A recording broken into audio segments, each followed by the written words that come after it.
Assalamualaikum warahmatullahi wabarakatuh. Sebelumnya perkenalkan, nama saya Kartika Indria Damayanti dengan NPM 2359-20108. Hari ini saya akan mempresentasikan tugas individu dari mata kuliah Manajemen Keamanan Sistem Informasi 4A dengan topik yang saya ambil adalah pengenalan serangan cyber. Yang pertama, apa itu serangan cyber?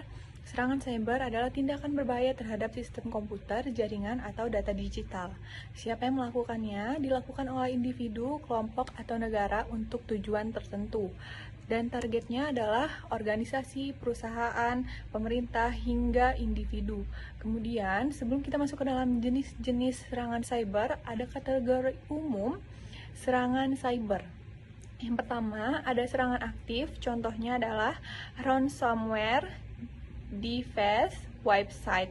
Yang kedua adalah serangan pasif, contohnya sniping dan keylogger. Yang ketiga adalah serangan insider, contohnya pegawai membocorkan data. Yang keempat ada serangan outsider yang dilakukan oleh pihak luar organisasi. Kemudian di sini ada jenis-jenis serangan cyber. Yang pertama ada virus dan malware. Isinya ada worm, trojan, ransomware. Virus dan malware dapat merusak sistem dan data serta membuka pintu bagi para peretas untuk melakukan serangan pada jaringan. Yang kedua ada man in the middle, masuk ke database lewat celah input. Yang ketiga ada SQL injection yang menyusup dalam komunikasi data.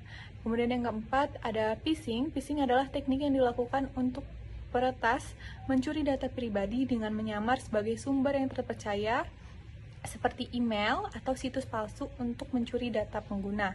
Yang ketiga ada DDoS atau serangan distribute denial of service, mengakibatkan server sasaran menolak permintaan koneksi, membanjiri jaringan, dan menyebabkan kelembapan, menyebabkan sistem tidak bisa diakses. Kemudian keempat ada zero day exploit, serangan pada celah keamanan yang belum diperbaiki. Kemudian ada contoh serangan nyata. Yang pertama ada WannaCry 2017, ransomware menyerang lebih 150 negara. Kemudian Tokopedia pada tahun 2020, data 90 juta akun bocor dan dijual online. Kemudian ada SolarWinds 2020, serangan supply chain yang menginfeksi instansi AS. Kemudian terakhir ada BSSN 2023, 1,60 miliar upaya serangan terdeteksi di Indonesia. Yang kemudian ada motivasi pelaku. Yang pertama adalah finansial, yaitu mencari keuntungan ekonomi seperti penipuan kartu kredit. Kemudian espionage, mata-mata antar negara atau perusahaan. Reputasi, yaitu ingin diakui oleh komunitas peretas. Yang keempat ada cyber warfare, serangan antar negara untuk melemahkan infrastruktur digital lawan.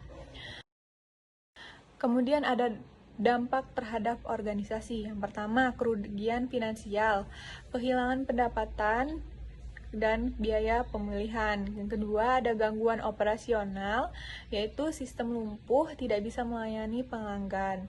Yang ketiga, ada kebocoran data, yaitu melakukan scan email dan filter berkas untuk melindungi perusahaan dari email, spam, dan serangan virus. Yang terakhir ada kerusakan reputasi, tentunya kehilangan kepercayaan publik dan mitra bisnis. Kemudian ada strategi pencegahan serangan cyber. Yang pertama dengan cara menggunakan firewall, antivirus, dan sistem deteksi intrusi atau IDS. Yang kedua, menerapkan autentifikasi 2 faktor. Yang ketiga, edukasi pengguna agar tidak tertipu phishing atau hoax. Yang keempat, ada backup data secara rutin. Yang terakhir, ada update sistem dan aplikasi secara berkala. Yang terakhir ada kesimpulan. Yang pertama, serangan cyber makin canggih dan meluas. Siapapun bisa menjadi target, bukan hanya perusahaan besar. Yang ketiga, pentingnya kesadaran teknologi dan kebijakan keamanan digital. Dan yang terakhir, mari tingkatkan literasi dan budaya sadar cyber untuk masa depan yang lebih aman.